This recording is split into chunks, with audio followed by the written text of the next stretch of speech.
একজন আলেমকে অভিযোগ দিয়ে প্রমাণ হওয়ার আগে পিটিয়ে মেরে ফেলবেন এবং একটা সমাজ চেয়ে চেয়ে দেখবে, এটা নিয়ে তেমন কোনো আলোচনাও নেই। আমি অবাক হয়েছি যে আমরা ভিডিওতে দেখেছি যে পানি পান করার জন্য তিনি ছটফট করছেন, তখনও পানির বোতল মুখের কাছে নিয়ে পুলিশের কর্তব্যরত কোনো এক সদস্য তিনি বোতলটা আবার ফেরত নিয়ে আসছেন, তাকে পানি পান করতে দেন নাই। এই চিত্র যতবার দেখেছি ততবার ভেতর থেকে কষ্ট অনুভব করেছি প্রচণ্ডভাবে। একজন ইমাম তিনি কোন আকিদার, কোন মাসলাকের, কোন মানহাজের, এগুলো দেখার দরকার নেই। একজন মানুষ তিনি যদি অপরাধীও হন, পানি পান করতে চাইবে, তাকে পানি পান করতে দিবেন না, তাকে মেরে ফেলবেন, এটার সুষ্ঠু তদন্ত এবং বিচার দাবি করছি আমরা বিভিন্ন মাসলাকগত আকিদাগত মত পার্থক্যের দোহাই দিয়ে আমরা যার যার মতো আলাদা আলাদা পারলে একজন আরেকজনের বিরুদ্ধে শত্রুতা করি। এগুলা ভেদাভেদ ভুলে মত পার্থক্য আপন জায়গায় থাকতে পারে, সেগুলো থাকা সত্ত্বেও আমরা ঐক্যবদ্ধ থাকা দরকার।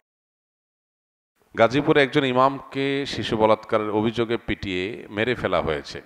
অনেকেই বলেছে আকিদাগত পার্থক্যের কারণে মেরে ফেলা হয়েছে। তার মামলা পুলিশ নিচ্ছে না, এদেশে ইমামদের জীবনের মূল্য কি নেই তাহলে? এই ঘটনা আমারও চোখে পড়েছে এবং খুবই অবাক হয়েছি এবং কষ্ট পেয়েছি একই সঙ্গে। একজন ইমাম, তার আকিদা যাই হোক না কেন, তার চিন্তা যাই হোক না কেন, একজন আলিম, একজন সম্মানিত ইমাম, তার বিরুদ্ধে কোনো অভিযোগ উঠলে তিনি দোষী হলে 100 বার তার বিচার হবে, কিন্তু একটা অভিযোগ তুলে একটা মানুষকে পিটিয়ে মেরে ফেলা, এটা কোনো সভ্য সমাজে গ্রহণযোগ্য হতে পারে না। আমি অবাক হয়েছি যে অতি সম্প্রতি এ ধরনের যে সমস্ত মবের ঘটনা ঘটেছে, আইন হাতে তুলে নেওয়ার ঘটনা ঘটেছে, সেগুলোতে যারা সরব ছিল সে মানুষগুলো এই ঘটনায় পরিপূর্ণ নীরব, তাদের মুখ থেকে কোনো আওয়াজ আমরা শুনতে পাই নাই। কি কারণে?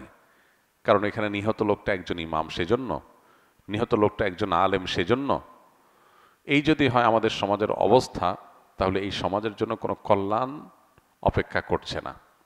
যারা অন্যান্য মবের বিরুদ্ধে সোচ্চার ছিলেন, এখানে এই মবের সাথে যারা জড়িত তাদের বিরুদ্ধে সবাই সোচ্চার থাকা কর্তব্য।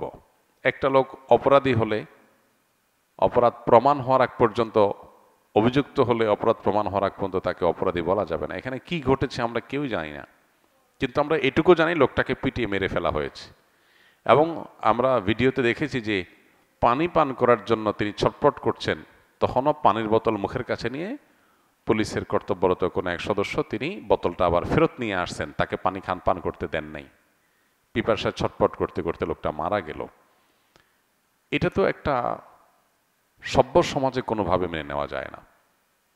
একজন মানুষ তিনি যদি অপরাধীও হন, পানি পান করতে চাইবে, তাকে পানি পান করতে দিবেন না, তাকে মেরে ফেলবেন, এটার সুষ্ঠু তদন্ত এবং বিচার দাবি করছি আমরা। অপরাধীদেরকে খুঁজে বের করে দৃষ্টান্তমূলক শাস্তি হোক, কিন্তু দুঃখজনক বিষয়, এই দেশে দাবি আমরা করে যাই, বাস্তবায়ন আমরা দেখি না। কবে যে এই দেশে আইনের শাসন প্রতিষ্ঠা হবে, কবে যে এই দেশে অপরাধ করলে মানুষ পার পাবে না, সেটা একমাত্র আল্লাহ তাআলা ভালো জানেন। আমরা স্বপ্ন দেখি এক এক সময়, এক একজনকে নিয়ে, এক এক গ্রুপকে নিয়ে, কিন্তু তারা আমাদের সেই স্বপ্নগুলোকে ধুলির সাথে মিশিয়ে দেয়। আল্লাহ তাআলা এই দেশে মানুষের প্রতি রহম করুন, করুণা করুন। আমরা যেন এই দেশে সুশাসন পাই, সেরকম নেতৃত্ব, সেরকম লোক, সেরকম পরিবেশ আল্লাহ তাআলা আমাদেরকে মেহেরবানি করে, দয়া করে, অনুগ্রহ করে, ভিক্ষাস্বরূপ আল্লাহ যেন আমাদেরকে দান করেন। এছাড়া আমাদের কোনো আশার আলো আমরা সচরাচর দেখতে পাই না। আল্লাহর অনুগ্রহ ছাড়া আমার কোনো উপায় নেই। আপনি যে কোনো মানুষের উপর একটা অভিযোগ তুলে তাকে পিটিয়ে মেরে ফেলতে পারেন, এটা তো হতে পারে না। এখানে আইন শৃঙ্খলা রক্ষাকারী বাহিনীর দায়িত্বের বিষয়টা চলে আসে, তারা এটাকে ট্যাকেল দিয়ে যথাযথ তদন্ত করে তারপর এটা নিয়ে পদক্ষেপ নেওয়া উচিত ছিল। আলেম ওলামারা, ইমাম সাহেবরা সমাজে তাদের মর্যাদা যেখানে সবচেয়ে বেশি থাকার কথা ছিল, সেখানে তাদের আজ এই দুরবস্থা, এটা খুবই দুর্ভাগ্যজনক একটা বাস্তবতা। কোন অবস্থাতে এটা মেনে নেওয়া যায় না। এই চিত্র যতবার দেখেছি ততবার ভেতর থেকে কষ্ট অনুভব করেছি প্রচণ্ডভাবে। একজন ইমাম তিনি কোন আকিদার, কোন মাসলাকের, কোন মানহাজের, এগুলো দেখার দরকার নেই। এমনকি তিনি যদি ইমাম না হয়ে একজন সাধারণ মানুষও হতেন, একই কথা ছিল। ঢাকা ইউনিভার্সিটিতে যখন একজন তরুণকে চুরির মিথ্যা অজুহাতে বা মিথ্যা সত্য যাই হোক, চুরির অভিযোগ তুলে তাকে পিটিয়ে মেরে ফেলা হয়েছে, আমরা সেটার বিরুদ্ধে কথা বলেছি। এভাবে যত রকমের মব হয়েছে আমরা জানতে পারলে সেটা নিয়ে আমরা মুখ খুলেছি।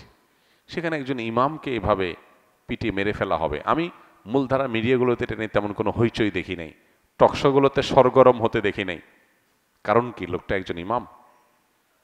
যে দেশে, যে সমাজে ওলামা একরামের প্রতি ন্যূনতম শ্রদ্ধা এবং দায়িত্বশীলতা থাকবে না, সে সমাজের জন্য কোনো কল্যাণ অপেক্ষা করতে পারে না। আল্লাহ আমাদেরকে আমাদের যার যার জায়গা থেকে দায়িত্বশীল আচরণ করার তৌফিক দান করুন। সেকুলার এবং নাস্তিক যারা এদেশের তথাকথিত সুশীল সাজে, এখানে যদি আজকে ইমামের জায়গায় কোনো হিন্দু পণ্ডিত, অন্য ধর্মের কেউ তার ব্যাপারে এরকম কোনো অভিযোগের ভিত্তিতে মানুষ পিটিয়ে তাকে মেরে ফেলতো, তাকে পানি না দিত, তাহলে দেখতেন তাদের মায়া কান্না কত প্রকার কি কি। যেহেতু লোকটা ইমাম, সেজন্য সব চুপ হয়ে গেছে। এই লোকগুলোর ভণ্ডামি এবং এদের মানবিক খেলা, এদের নিজেদের ভালো মানুষের মুখোশ পরা, এ সম্পর্কে আমাদের বারবার করে বিভিন্ন ঘটনাগুলোতে আমাদের চোখ খুলে যায়, কিন্তু এরপর আমরা মানুষ চিনতে পারি না। এদেশের প্রকৃত বন্ধু ওলামা একরাম। ওলামা একরামের চাইতে এদেশের প্রকৃত এবং সত্যিকারের বন্ধু আর কেউ নাই আসলে। সকল অনাচারে দেখবেন ওলামারা মুখ খুলেছেন, সবাই হয়তো পরে বুঝছেন। আলেমরা যখন বলেছেন তখন তাদেরকে বুঝেন নাই। পার্বত্য চট্টগ্রামের স্বাধীনতা বিপন্ন হতে পারে, আলেমরা সবার আগে আশঙ্কা করেছেন এবং সতর্ক করেছেন। খ্রিস্টান মিশনারিগুলো সেখানে নানান ষড়যন্ত্রের বীজ বপন করছে, বহু যুগ আগে থেকে আলেমরা বলে আসছে, আপনারা কানে নেন নাই। কিন্তু যখন বিপদ কাছায় গেছে তখন আপনারা নড়ে চড়ে বসেছেন। ওলামা একরাম বিভিন্ন অপসংস্কৃতির বিরুদ্ধে কথা বলে, তখন আমরা অনেকে শুনি না, কিন্তু যখন সর্বনাশ আমাদের হয়ে যায় তখন আমরা হয়তো নড়ে চড়ে বসি। আল্লাহ তাআলা আমাদেরকে সম্বিত যেন ফিরে পাই, আমাদের বিবেচনা বোধ যেন জাগ্রত হয়, সত্য আর অসত্য যেন আমরা বুঝতে পারি, সেই তৌফিক দান করুন। ওলামা একরামের প্রকৃত মর্যাদা, আলেম সমাজের মর্যাদা আমাদেরকে দেওয়ার তৌফিক দান করুন। আলেমদের লেবাস পরে যদি কেউ অন্যায় করে, শতকণ্ঠে আমরা তার বিচার চাই, অবশ্যই তার বিচার করা হোক।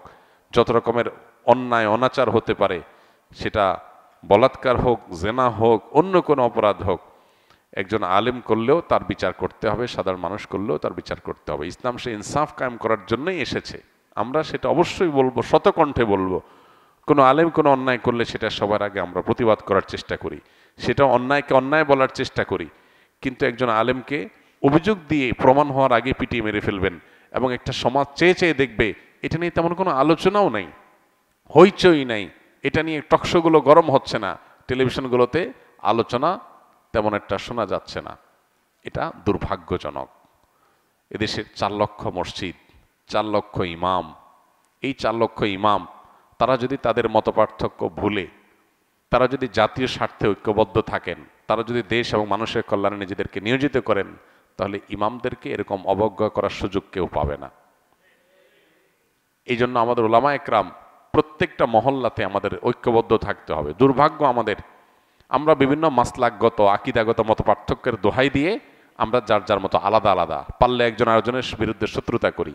এগুলা ভেদাভেদ ভুলে, মত পার্থক্য আপন জায়গায় থাকতে পারে, সেগুলো থাকা সত্ত্বেও আমরা ঐক্যবদ্ধ থাকা দরকার, একে অন্যের পাশে থাকা দরকার এবং সমাজ এবং মানুষের কল্যাণে কাজ করা দরকার। আল্লাহ আমাদেরকে তৌফিক দান করুন।